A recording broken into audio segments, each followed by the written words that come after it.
Hello, everyone, and welcome once again to the Temple Institute Parsha class. My name is Iyar, and I'm podcasting from Ma'ale Adumim in Israel.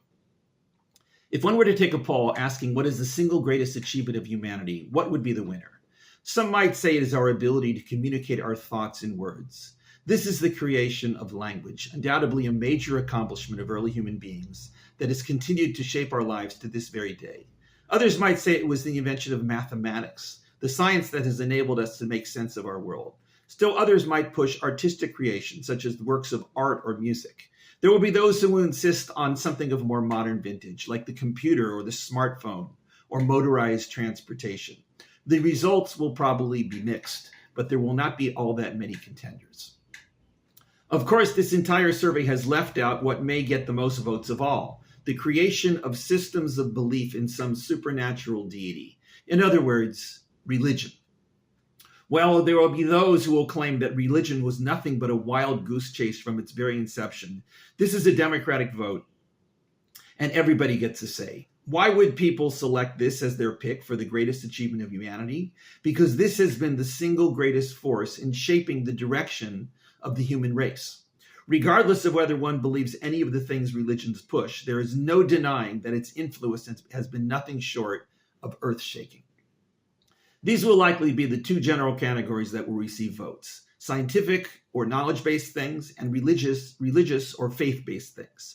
These two broad arenas are very commonly seen as the primary subjects of the human search for truth. It is a bit strange that they are almost invariably considered to be at odds with each other. The first is thought to be rationally based, with serious restrictions placed upon it by having to conform with the natural world and with certain forms of logic. The second is thought to be open-ended, with little to no bounds upon what can be deemed accepted religious truth. One of the primary differences between the scientific outlook and the religious outlook is in the domain of what we can call mystery. Science looks upon mystery as something that needs to be solved. In other words, it is a temporary state of ignorance that is a blight on the scientific search for truth. Religion, on the other hand, frequently embraces mystery and considers it to be one of the main sources of attaining some sort of spiritual experience. It is not something waiting to be solved, but something that can be used as a guide to penetrate to the depths of the ultimate mystery, God. It is not always easy to find the mysterious element in religion. Religious texts are frequently presented as rather dry and straightforward. They tell their stories and teach their moral lessons in a manner that strives for clarity, even if they appear rather dense and obtuse to us. Whatever true mystery is there is usually buried within the stories or the lessons and not readily accessible. In fact, many might wonder if there is really anything mysterious at all in some of the main classics of religious literature. The Bible is a perfect example of this. One could read through the entire Torah and not detect a single element of mystery. Perhaps there is something mysterious about the tree of life in the Garden of Eden, but it is probably just a biblical metaphor for immortality. In fact, it is not easy to pinpoint one indisputable example of a truly mysterious passage in the Torah. To find them, it is absolutely necessary to look beneath the surface. This week's Parsha is called Bamidbar. That word means in the wilderness or in the desert.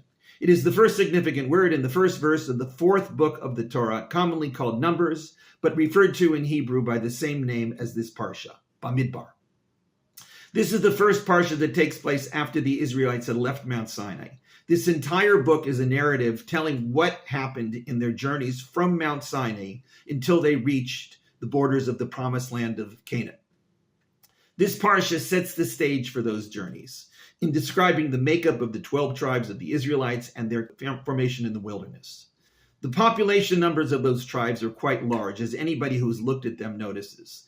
The total number of adult males is around 600,000, a number that is huge by normal standards of 3,000 years ago.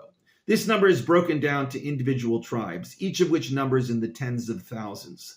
The tribal leaders are all listed, as are the various subgroupings of the tribes with one another. This is a parsha with a lot of lists. It reads more like a census than a story of the Bible. In addition, considerably more detail is given to the counting of the tribe of Levi. This tribe, which was one of the original 12, was set apart in this parsha for the first time as a tribe which would be totally dedicated to the upkeep of the Mishkan, or Tabernacle.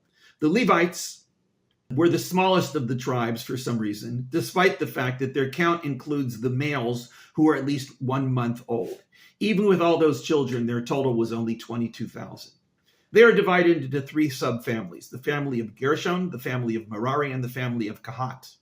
Each family numbers several thousand males, including the children. The Gershon family was tasked with handling the roof and tapestries of the Mishkan. The Kahat family was in charge of the various sacred vessels that were used in the Mishkan. Between these 3 families, the entire functioning of the Mishkan, as well as the procedure for taking it down and putting it back up, was taken care of. The Levites themselves were under the leadership of Eleazar, the son of Aaron, the high priest. It turns out that the Levites were not originally supposed to be tasked with the upkeep of the Mishkan. This was supposed to be the task of the firstborn of any tribe or family.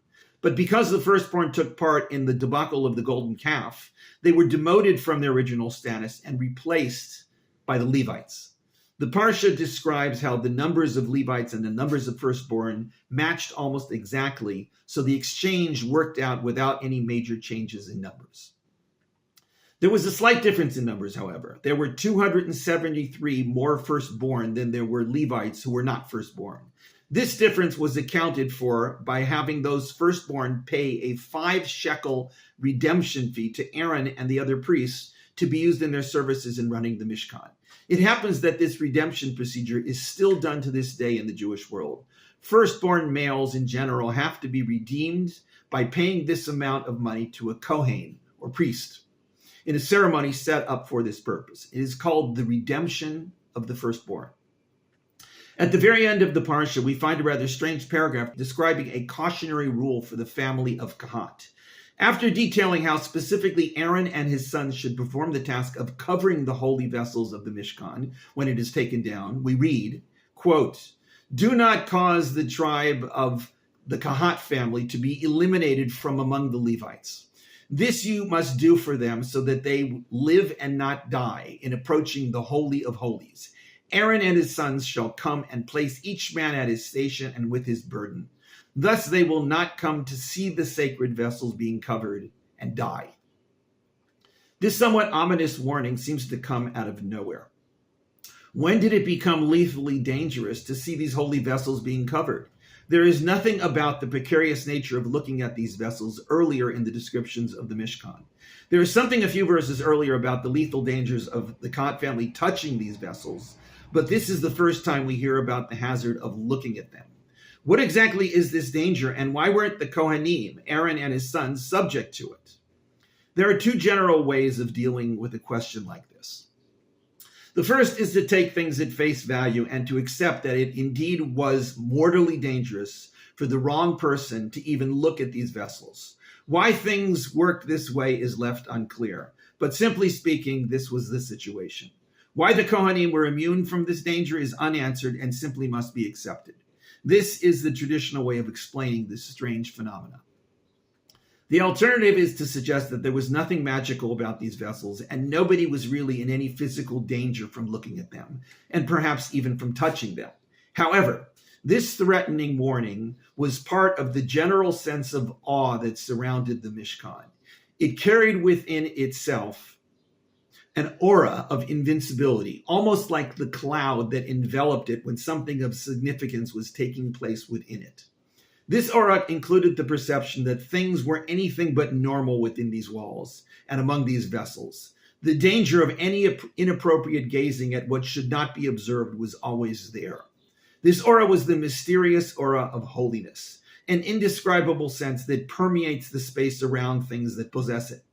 The family of Kahat may not have been in any detectable physical danger from any of these vessels, but that mysterious aura of holiness was as real to them as clouds are to us. This little section illustrates the power of mystery. It lingers in the air in certain places and casts its feeling of awe in very specific situations. It cannot be explained by the normal rules of science or the laws of nature. For it works by a different set of rules, the rules that govern the mysterious reaches of the human mind. It is in this arena that religion and spirituality fill the vacuum that science cannot possibly penetrate and thus refuses to acknowledge. It will never be explainable by science, but will always linger on the edges of human perception, waiting for the spiritual side of the mind to become aware of it and awaken to the unknown. This is the mysterious sense of mystery. It may not be real in the sense that poison or radiation is real, but it is real in the sense that thoughts and beliefs are real. The mind is not a physical entity, and attempting to dumb it down to neurons and chemicals only masks its true essence as a wholly spiritual thing. The mind can sense mystery, and it is moved by it in ways that are not necessarily predictable. It can perceive danger and awe within mystery, but also love and beauty. Mystery awakens us to the infinite, the scope of which sometimes brings us to catch a glimpse of the ultimate mystery of God. Shabbat Shalom.